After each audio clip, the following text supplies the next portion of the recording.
We are here with Mike Shehan, CEO of SpotX. How are you, Mike? Everything all right? Very good. Very busy here in your stand. I'm losing my voice. Could you tell us, Mike, please about the service of SpotX? What qualities make SpotX different to the rest? Yeah, sure. I mean, SpotX is a global video monetization platform. Really, we provide ad serving, we provide programmatic infrastructure, data activation, all video though, only video, across all screens. I think what makes us unique is that obviously we're truly a global company, meaning we have actually people in each region, right? For example, in Europe, here we are, we have 200 people that work in Europe, in offices, in major markets, throughout Europe. I think that's a big difference, right? I think than companies who say they're global and may transact globally, but really you have to understand that each of the markets, they behave differently, the dynamics are different. There's just different sellers, buyers, and how they want to execute. So I think that's one thing that makes us different. And I think also just our focus on OTT. I think, in different markets it's maturing at a different rate, but, helping media owners, major broadcasters, cable, satellite companies, telcos, really kind of transition businesses where consumers are actually consuming this content, this long-form content, what they traditionally, view through broadcast. That's our specialty, especially kind of monetizing live streams, etc., what you normally watch on TV. Live stream is one of the keywords on this year, no? Live stream, everybody's on this, no? Yeah. What have been the biggest highlights of the past year for you? Yeah, I mean, I think when you do look at this past year, for us, what we've seen is just incredible growth on OTT, particularly CTV, so connected TV. It used to make up a very small percentage of the volume of spend through our platform.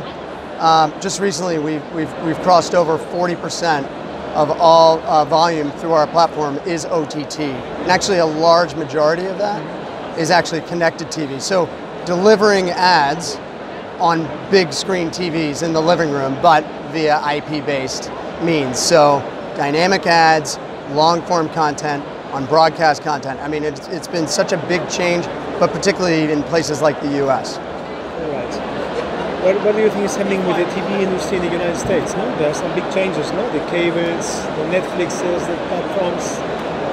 What do you think is happening there, and what will we see possibly in Europe also? Yeah, I mean, I think what you have to realize is the dynamics are different in each country, which I think you appreciate. However, in the US, the dynamic is that us consumers, for years, have been paying anywhere between $100 to $200 for our programming, a lot of programming that we weren't watching anyway. Yes. So big movement by companies like Hulu, Dish, which owns Sling, these virtual MVPDs that offer skinny bundles, and then following that is the broadcasters, so who are delivering more and more of their programming via OTT. So I mean, that is exactly what's happening, and one of the things that's interesting for us and what we're seeing in the US is they're cutting the cord, as they say it. But even if you aren't cutting the cord, you're consuming more and more of your content, particularly your live programming. So events like college football, our football, professional football, NFL. We're seeing so much inventory, that's coming to us and coming to our advertisers that's live. And it's really fun, it's dynamic, it's a big challenge because you're seeing, situations where you're seeing a huge audience that needs to be delivered like dynamic ads in real time that solve for competitive separation for advertisers and the media owners. It's just a huge challenge, so it's exciting, and there's just plenty of inventory. So for us, it's providing huge growth. Yeah, so on a global basis, we have to understand not everything that happens in the US is going to happen in every other market or at the same speed. I think when you look at different markets, I think it's universally true. Consumers want to watch content wherever and whenever, so that's true. But at the pace at which that develops, when they kind of migrate from how they consume their content via broadcast, sitting on the couch, and while they're consuming it via mobile, it's just different for each market. We see radical differences, say, just even between the UK and Germany and the Netherlands and Italy and so on and so forth. But I think eventually you do see, it may take different periods of time for all of this to develop.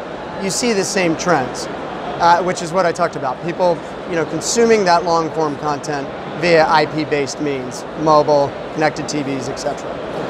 Just the dynamics are different. And what's on the horizon for SpotX? Yeah, I mean, for SpotX, I think it's two themes that we've really been focused on anyway for the past 2 years. One is continued global growth. 3 years ago when RTL bought us, we had 8 people. Now we have 200. We're going to focus on regions where we see big growth. There are going to be Southern Europe, LATAM, as well as JPAC. So Japan, Singapore, Malaysia, Indonesia, Australia, etc.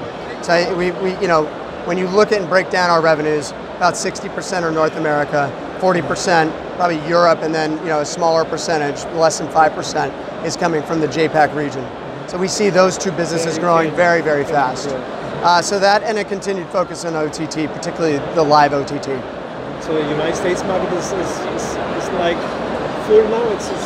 I wouldn't say it's more to do. You have to go outside the United States market, not that much. In the U.S.,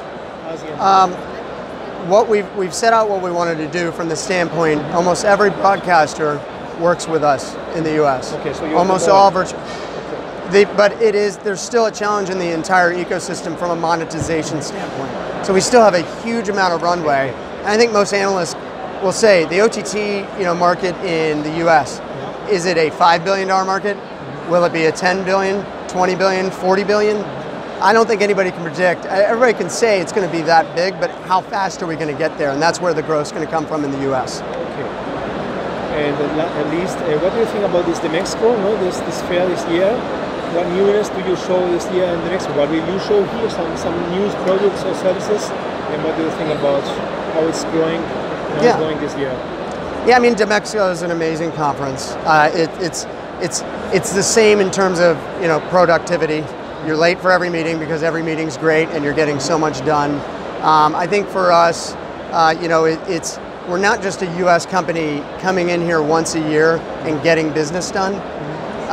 We have people in each region, and they're just having mature conversations and furthering conversations they've always had and growing the business. So I think it's amazing to actually see that. We have so many people here at this conference, but out of I think 70 people, 2 are from America. The rest are European, etc. So I think that's we just get a lot done here at this conference. As far as the German market, we have the JV with IP Deutschland. You have the advancement here with Ad Alliance. We have a deep partnership with IP Deutschland, which is one of the largest sales houses here in the German market. So it's continued strength on strength. We're growing, our market here in the Netherlands, in the UK, etc. So it's just a fantastic show, and hopefully I'll have my voice, by tomorrow. Okay. Wish you the best of this big show and your presence here. And there's everything that you make a good business. Yeah. Thanks so much for your time.